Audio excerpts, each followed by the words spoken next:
Olá, pessoal!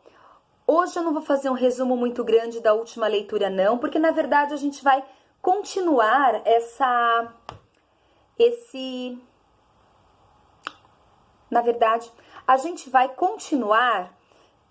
essa história que a fada está contando, né? A gente vai vendo aqui que muitas coisas vão se revelando e eu pretendo terminar a leitura hoje, tá? São mais de 10 páginas aqui, então vai ficar um vídeo um pouquinho mais longo, para que eu possa concluir agora essa história que a gente vem acompanhando. Então, vamos até lá? Alegrei-me ao saber que os mais cruéis reveses não tinham sido capazes de alterar seu estado de espírito. Ao contrário, com seu bom humor e gentileza, ela conseguira serenar o coração do pai e dos irmãos, e eu me regozijava ao vê-la manifestar sentimentos dignos de sua origem. Esse meu sossego, porém, misturava-se à mais cruel amargura quando me ocorria que aqueles encantos estavam reservados a um monstro. Eu trabalhava, esforçava-me em vão dia e noite à procura de um meio de evitar-lhe tão grande infortúnio e me desesperava ao não atinar com nada. Tal inquietação não me impedia de fazer frequentes viagens para visitá-lo, grande rei. Sua esposa, privada dessa liberdade, insistia para que eu o amparasse, e a despeito da proteção de nossa veterana, seu coração alarmado sempre a persuadia de que os momentos em que eu o perdia de vista eram os últimos da vida de sua majestade, nos quais nossa inimiga o sacrificava à sua fúria. Esse tormento a deixava tão transtornada que ela mal me dava tempo de descansar. Quando eu vinha prestar conta do seu estado, ela me suplicava com tanta ansiedade para voltar que me era impossível recusar. Sensibilizada com sua aflição e preferindo aplacá-la a me poupar do pesar que ela me causava, usei contra nossa bárbara companheira as mesmas armas que ela usara contra nós e fui abrir o grande livro. Por sorte, foi no momento exato em que ela estava tendo a conversa com a rainha e o príncipe, a mesma que culminou na metamorfose do rapaz.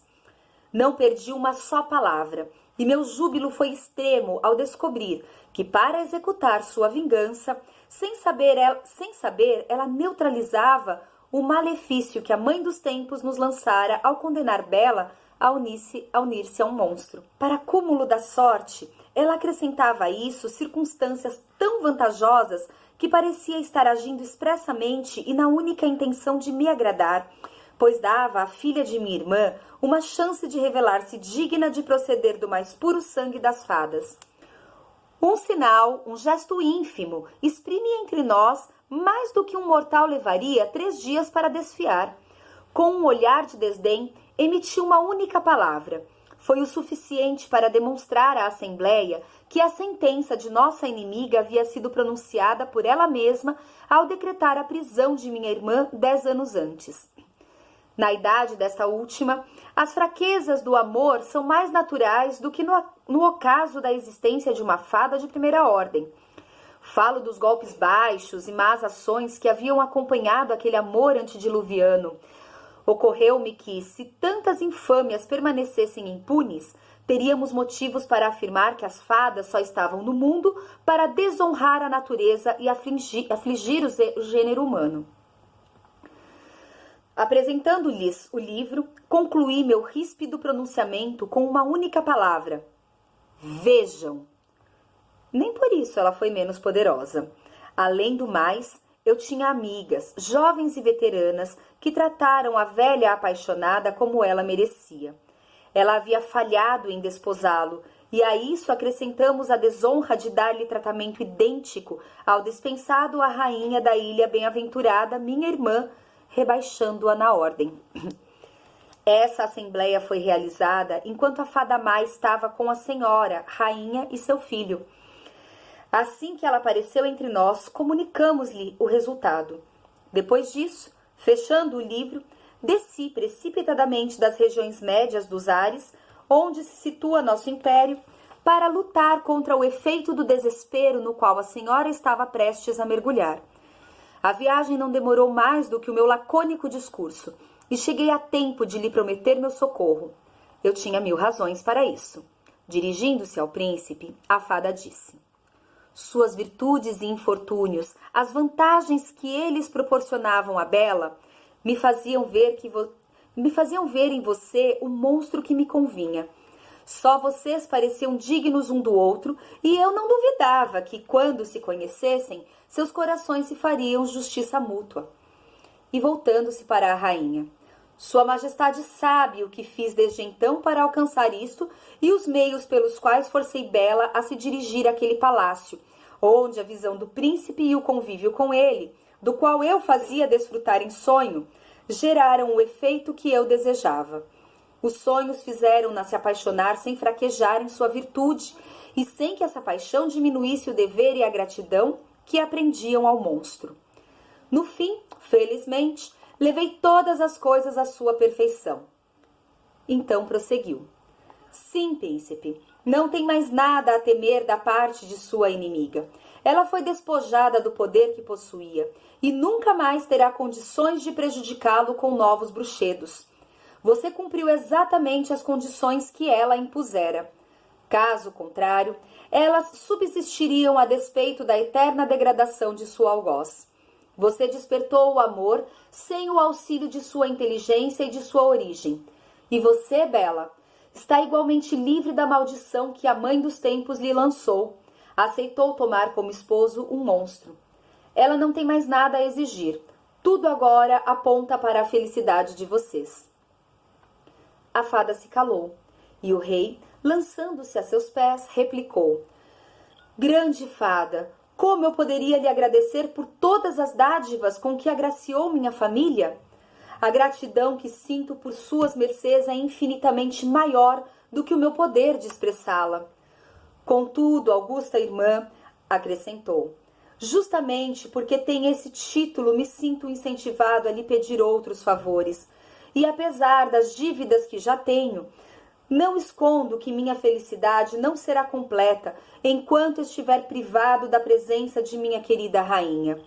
O que ela fez e sofre por mim só faria aumentar meu amor e minha dor, se isso ainda fosse possível. Ah, senhora, concluiu, não poderia coroar o conjunto de suas dádivas, trazendo-a de volta para mim? Esse pedido era inútil. Se estivesse ao alcance da fada prestar-lhe aquele serviço, ela não o faria esperar, mas ela não podia desfazer o que o Conselho das Fadas ordenara. Como a jovem rainha estava prisioneira nas regiões médias dos ares, não havia qualquer chance de ele avistá-la. A fada estava prestes a lhe explicar isso com delicadeza, exortando-o a esperar com paciência determinados acontecimentos imprevistos, dos quais ela prometia tirar proveito, quando uma música arrebatadora reverberou e a interrompeu. O rei, sua filha, a rainha e o príncipe ficaram extasiados, mas a fada teve outro tipo de surpresa. Aquela música indicava o triunfo de alguma fada. Não podia imaginar quem seria. Pensou tratar-se da fada velha ou da Mãe dos Tempos, que em sua ausência talvez houvessem obtido, uma a liberdade, a outra autorização para continuar a perseguir os amantes. Mergulhava nessa nova perplexidade quando teve a agradável surpresa de ver chegar a sua irmã fada, rainha da Ilha Bem-aventurada, que apareceu num passe de mágica em meio àquele grupo encantador. Não estava menos bela do que na época em que o rei, seu esposo, a perdera. O monarca, que a reconheceu, fazendo o respeito que lhe devia ceder ao amor que lhe conservava, beijou-a com uma efusão e uma alegria que surpreenderam a própria esposa. A fada não podia imaginar a que venturoso prodígio se devia a liberdade de sua irmã, mas esta lhe explicou que sua liberdade advinha exclusivamente de sua própria coragem, que a levara a oferecer a vida para salvar outra. Você sabe que ao nascer, a filha de nossa rainha foi recebida na ordem, mesmo não tendo sido concebida por um pai sublunar, e sim pelo sábio Amadabak, cuja aliança é uma honra para as fadas, e que graças à sua ciência sublime é muito mais poderoso do que nós. Ainda assim, sua filha tinha o dever de se transformar em serpente ao fim de seus 100 primeiros anos. Esse prazo fatal chegou, e nossa rainha, mãe tão carinhosa para essa querida criança, e tão preocupada com seu destino quanto uma criatura comum estaria, não foi capaz de expô-la aos riscos que podiam fazê-la perecer sob essa forma. E em sua primeira juventude, os infortúnios dos que sucumbiram a tal transformação tinham se tornado suficientemente corriqueiros para justificar seus temores. Como a dolorosa situação em que eu me encontrava não me permitia alimentar qualquer esperança de rever meu querido esposo e minha amada filha, insurgi-me contra uma vida que eu deveria passar longe deles e, sem hesitar, decidi me oferecer para rastejar no lugar da jovem fada. Vislumbrava com alegria um meio seguro, ágil e honrado de me livrar de todas as desgraças que me afligiam. Fosse a morte, fosse uma liberdade gloriosa que, fazendo-me senhora do meu destino, me permitiria juntar-me ao meu esposo. Nossa rainha não hesitou em aceitar oferta tão lisonjeira ao amor materno, assim como eu não hesitara em fazê-la. Beijou-me 100 vezes e prometeu restabelecer todos os meus privilégios e devolver-me a liberdade incondicional, caso eu tivesse a bênção de escapar àquele perigo. Saí ilesa da primeira incursão e o fruto do meu sacrifício foi revertido para a jovem fada em cujo nome eu me expunha. O sucesso dessa primeira experiência me incentivou a repeti-la e triunfei novamente. Tal façanha fez de mim uma veterana e, por conseguinte, livre. Aproveitei imediatamente essa liberdade e vim reencontrar minha família tão querida. Isto dito, os afagos recomeçaram. Todos se abraçavam numa alegre confusão, praticamente sem se escutarem. Sobretudo Bela, feliz de pertencer à família tão ilustre e de não precisar mais temer desonrar o príncipe, seu primo, fazendo-o contrair uma aliança indigna para ele. Contudo, mesmo não cabendo em si de felicidade, não se esqueceu do bom homem que antes ela julgara ser seu pai. Lembrou a fada, sua tia, a promessa de permitir que ele e seus filhos tivessem a honra de comparecer à festa de seu casamento como príncipe. Pleiteava isso quando, da janela, ambas viram aparecer 16 indivíduos a cavalo, a maioria portando trompas de caça e parecendo assaz embaraçados. A desorganização do grupo mostrava claramente que haviam sido trazidos à força pelos cavalos. Bela os reconheceu sem dificuldade como os 6 filhos do velho, suas irmãs e seus 5 noivos. À execução da fada, todos se surpreenderam com aquela entrada brusca, inclusive os que chegavam, ao se verem transportados por seus indômitos cavalos a uma velocidade vertiginosa para um palácio desconhecido. Estavam todos na caçada quando os cavalos formaram um pelotão e desembestaram na direção do palácio, sem que fosse possível retê-los, apesar dos esforços. Bela, esquecendo-se de sua atual posição, foi ao encontro deles para tranquilizá-los. Abraçou a todos amistosamente. O velho pai apareceu também, mas sem algazarra. Seu cavalo viera relinchar e arranhar sua porta. Ele não duvidou um instante de que o tivesse vindo buscar da parte de sua querida filha. Montou sem receio e, sabendo de antemão aonde o corcel o levava, não ficou nem um pouco surpreso ao se ver no pátio do palácio, que ele visitava pela 3ª vez. Agora não tinha mais dúvidas para o casamento da Bela e da Fera. Assim que viu Bela, correu em sua direção de braços abertos, exaltando aquele momento e cumulando de bênçãos a generosa filha que autorizara seu retorno. Seu olhar percorreu todos os presentes, procurando-a a fim de expressar-lhe sua humílima gratidão pelos mimos com que agraciava sua família, sobretudo sua caçula. Decepcionou-se ao não avistá-la e temeu que suas conjecturas não tivessem fundamento.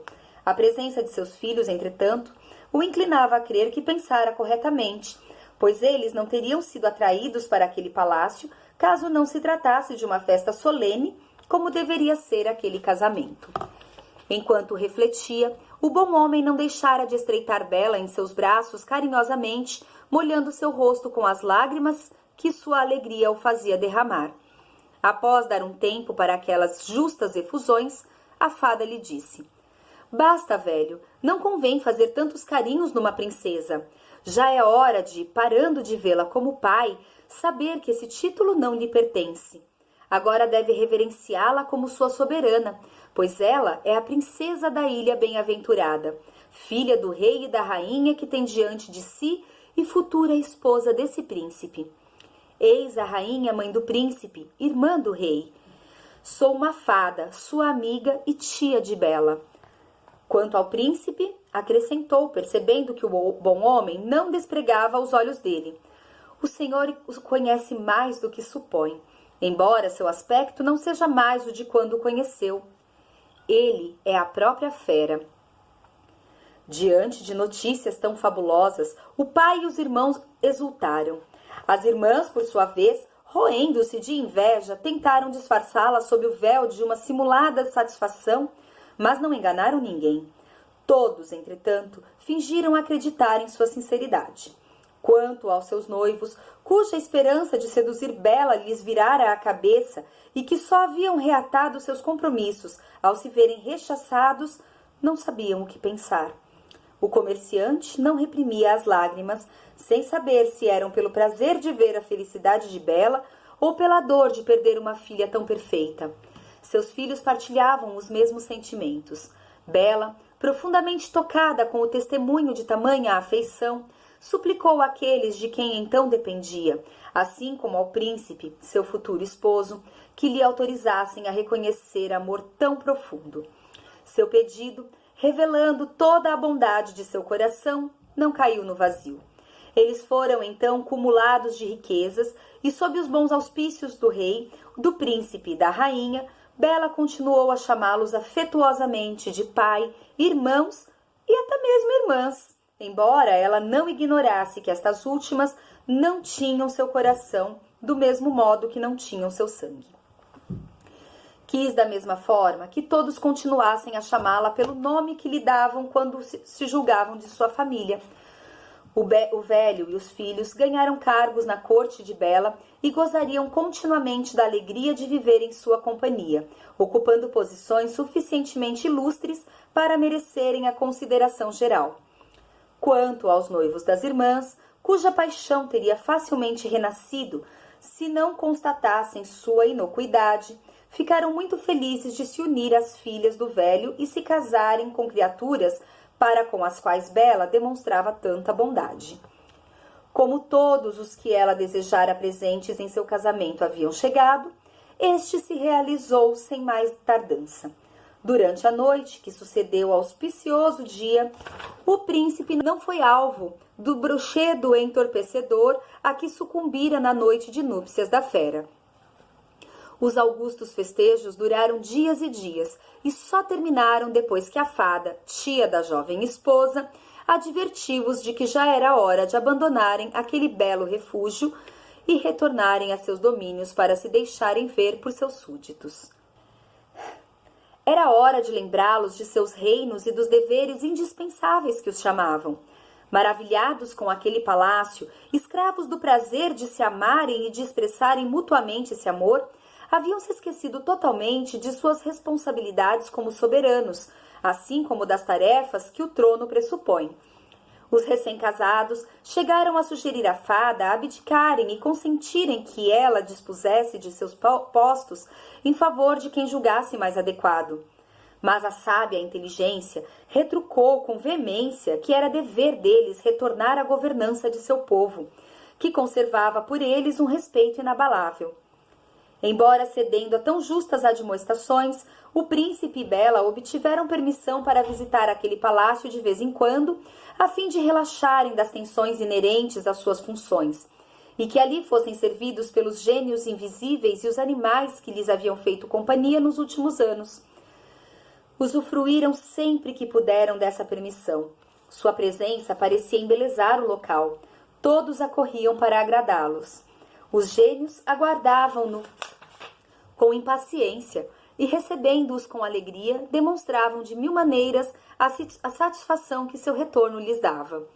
A fada, cuja solicitude nada negligenciava, presenteou-os com um coche puxado por 12 cervos brancos com galhadas e cascos de ouro iguais aos que ela própria possuía. A velocidade daqueles animais rivalizava com a do próprio pensamento, e com eles era possível dar a volta ao mundo em 2 horas sem precipitação. Dessa forma, o casal não perderia tempo com as viagens e poderia dedicar todos os instantes livres ao prazer. Serviam-se também dessa elegante carruagem para as frequentes visitas que faziam ao rei da Ilha Bem-Aventurada, que fora tão prodigiosamente rejuvenescido pelo retorno da rainha fada, que não ficava nada a dever em beleza e formosura ao príncipe seu genro. Estava tão feliz como este, nem menos apaixonado, nem menos pródigo do que ele em dar testemunhos assíduos de seus sentimentos à sua esposa, a qual, por sua vez, correspondia-lhe com todo o amor que por tanto tempo fora a causa de seus infortúnios. Ela foi recebida por seus súditos com manifestações de alegria tão intensas quanto o pesar que haviam sentido pela sua ausência. Amara-os sempre afetuosamente e, com seu poder, deu provas disso, prodigalizando-lhes, pelos séculos dos séculos, todas as benesses que eles desejaram. Seus poderes, aliados à amizade da rainha das fadas, preservaram a vida, a saúde e a juventude do rei seu esposo. Ambos cessaram de existir porque o homem não pode durar para sempre. A rainha e a fada, sua irmã, foram igualmente generosas com Bela, seu esposo, a rainha, sua sogra, o velho e a família dele, de maneira que nunca houve humanos tão longevos. Querendo transmiti-la à posteridade, a rainha, mãe do príncipe, não se esqueceu de mandar incluir essa história maravilhosa nos anais de seu império e nos da Ilha Bem-Aventurada. Cópias foram distribuídas por todo o universo, a fim de que se falasse eternamente das prodigiosas aventuras da Bela e da Fera. E aqui encerramos a nossa história, né? Com vários desdobramentos que eu tenho certeza que muitos que ouviram essa leitura não conheciam, né? Bom, espero que tenham gostado. Os poucos que me acompanharam, eu sei que não foi muita gente que acompanhou essa leitura até o fim. Eu entendo, eu sei que nem sempre é muito agradável, né, estar ali ouvindo, os vídeos ficaram bastante longos, mas muito obrigado a todos aqueles que me acompanharam, especialmente aos meus alunos, que eu vi que alguns ali estavam seguindo, né, alunos e ex-alunos. E, bom, até quem sabe uma próxima leitura, que eu não prometo que vou fazer aqui no canal, mas fica aqui o meu grande beijo e agradecimento pela companhia de vocês. Tchau!